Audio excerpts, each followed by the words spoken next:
Good morning, good evening.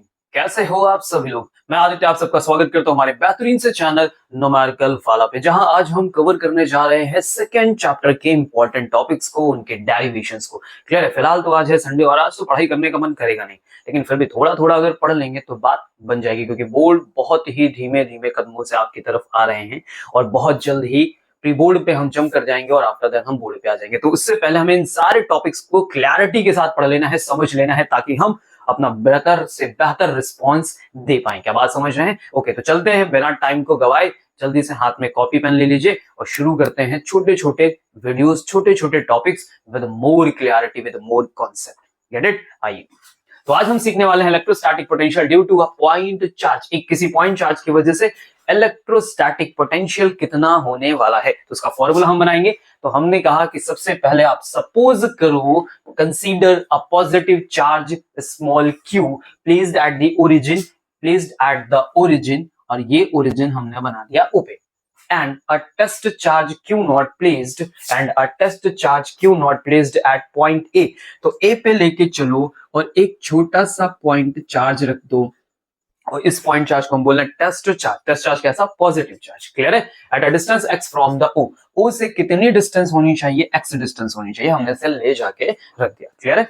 Okay, अब हमें चाहिए पोटेंशियल का फॉर्मूला। अपने पोटेंशियल के लिए पढ़ा है कि हमें पोटेंशियल बनाना होता है इन्फिनिटी से किसी चार्ज को लेके किसी पॉइंट तक आना पड़ता है, और उसमें जितना हम वर्क डन करते हैं उस वर्क डन को हम डिवाइड करते हैं जिस चार्ज को हम लेकर आए हैं, यानी उसका रेशियो डिफाइन कर देता है इलेक्ट्रोस्टैटिक पोटेंशियल को। क्या बात समझ में आ रही है? तो हम सबसे पहले वर्क डन फाइंड आउट करेंगे, और वर्क डन फाइंड आउट करने के बाद जिस चार्ज के लिए हमने मूवमेंट की है, वर्क डन किया है, उससे डिवाइड करके आपको रिजल्ट तक पहुंचा देंगे। क्लियर हो गई बात? ओके, तो अभी आप ऐसे समझो कि एक छोटा सा charge, test charge Q naught यहाँ पे रखा हुआ है और एक क्यू चार्ज यहाँ पे रखा हुआ है। क्या बात समझ रहे हैं? ओके, अब ये क्यू चार्ज क्या इस क्यू नॉट पे इलेक्ट्रोस्टैटिक फोर्स लगाना स्टार्ट करेगा? बिल्कुल सा लगाना स्टार्ट करेगा।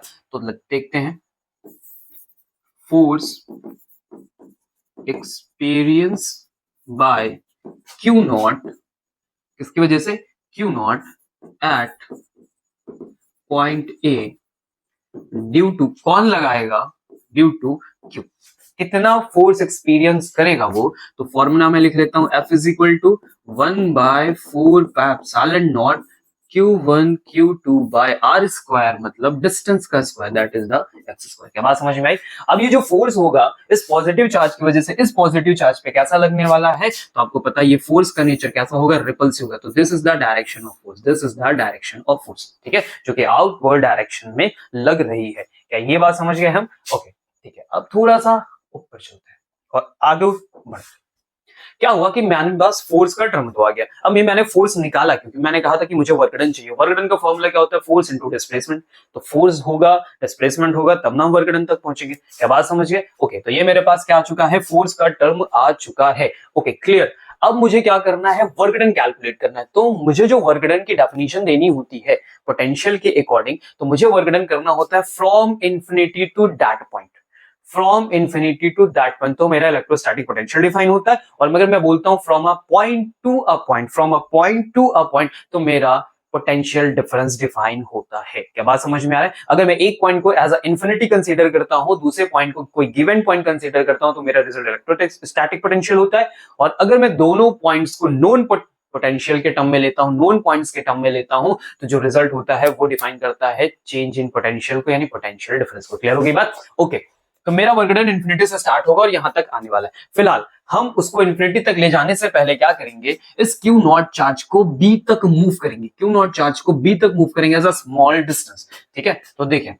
लिखना है work done in moving Q naught from A to B small distance. कितना स्मॉल डिस्टेंस? dx। अभी हम थोड़ा सा मूव करा के देख रहे हैं, क्यों ऐसा कर रहे हैं सर? dx ही क्यों मूव करा रहे हैं? सीधे लेके चले जाए। तो dx हम मूव इसलिए करा रहे हैं क्योंकि जैसे जैसे आप a से बढ़ना शुरू करोगे q की तरफ, वैसे वैसे आर की वैल्यू देखो वेरिएट कर रही है, और जो फोर्स का रिजल्ट होता है वो आर पे डिपेंड करता है, डिस्टेंस पे डिपेंड करता है, यानी फोर्स का रिजल्ट भी चेंज होगा। जैसे जैसे आप पास जाओगे फोर्स की वैल्यू क्या करेगी, इंक्रीज करेगी, यानी फोर्स यहाँ पे कैसा है, वेरिएबल, तो वर्क डन भी तुम्हारा कैसा होगा, वेरिएबल। इसलिए हम स्मॉल टर्म डीएक्स कैलकुलेट करते हो, फिर इंटीग्रेशन करके होल रिजल्ट तक पहुंचते हैं। बात समझ गए?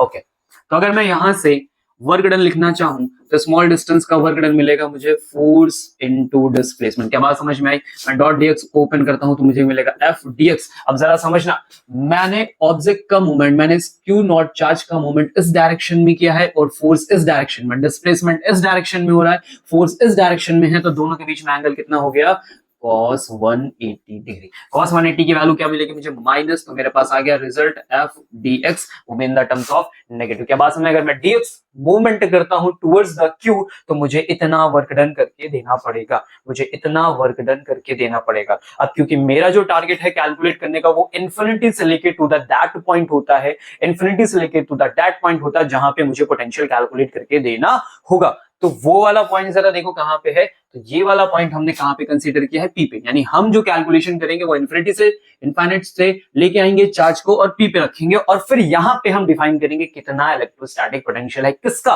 कितना इलेक्ट्रोस्टैटिक पोटेंशियल है किसका, क्यू का। इसने कितना पोटेंशियल पी पे फॉर्म किया। क्या बात समझ में आ रही है? तो जो वो एक्सपीरियंस करेगा उसके अकॉर्डिंग हम यहाँ पे रिजल्ट देंगे। क्लियर? ओके, बढ़ते हैं।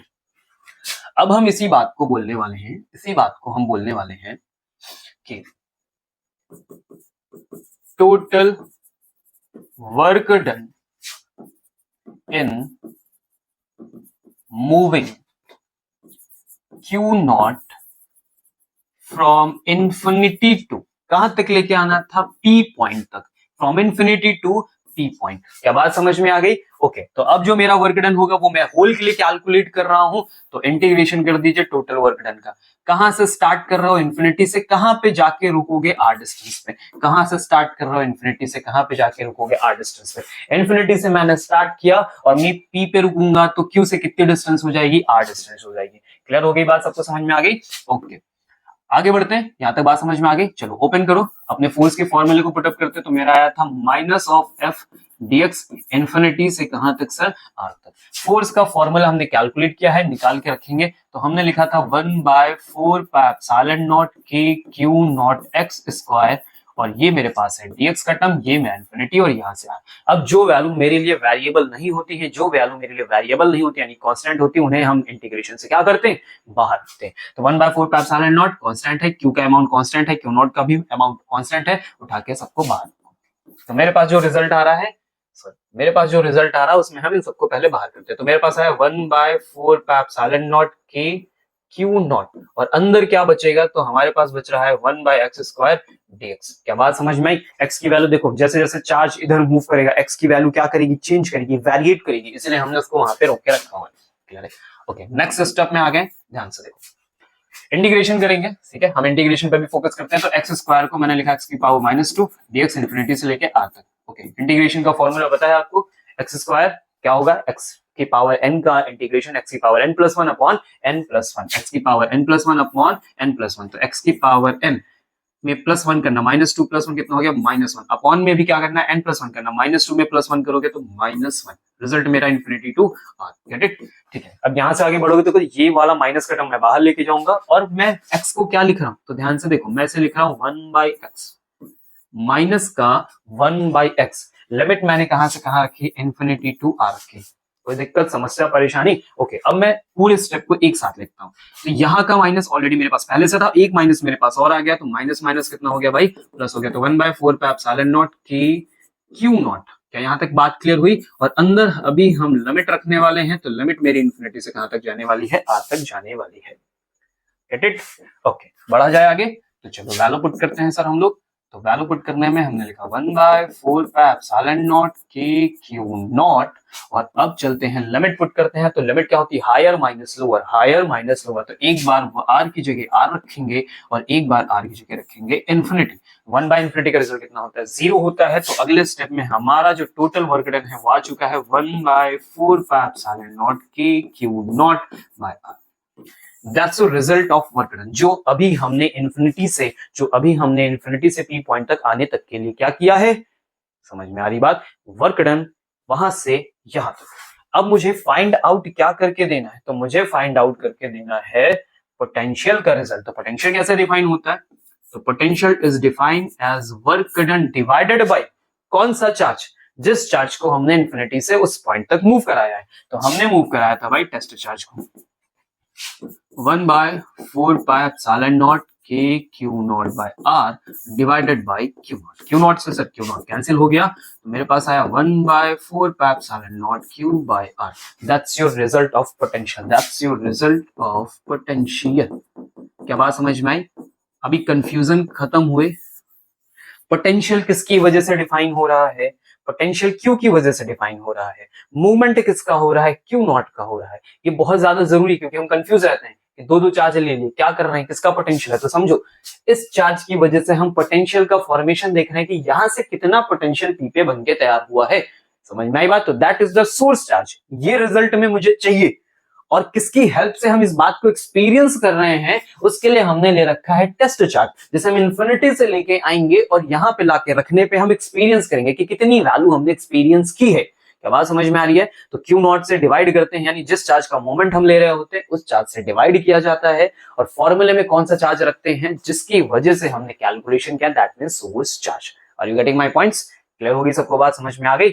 ओके। अब देखो आपका जो फॉर्मूला है वो आपको साफ साफ यहाँ से क्लैरिटी के साथ दिखाई दे रहा है कि जो पोटेंशियल का रिजल्ट है वो देखो directly proportional to the amount of source charge. जितना ज्यादा सोर्स चार्ज का मैग्नीट्यूड होगा, पोटेंशियल उतना ही ज्यादा हाइयर होगा। और दूसरी बात में देखोगे inversely proportional to the R, यानी जैसे जैसे हम सोर्स चार्ज से दूर जाएंगे पोटेंशियल की वैल्यू ड्रॉप करेगी। सोर्स चार्ज से जैसे जैसे दूर जाओगे पोटेंशियल की वैल्यू क्या करेगी, ड्रॉप करेगी। क्या बात समझ में आ गई? और सबसे खास बात इसकी क्या होती है, सबसे खास बात होती है कि ये कैसी क्वांटिटी है, ये एक स्केलर क्वांटिटी है सर। क्या बात समझ गए?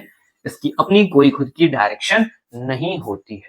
Okay my getting points? और यूनिट पे आओगे तो यूनिट बहुत अच्छे से जानते हैं, व्हाट इज द यूनिट, तो यूनिट हम लिखेंगे व्हाट। क्लियर हो गया? मिलते हैं नेक्स्ट वीडियो पे।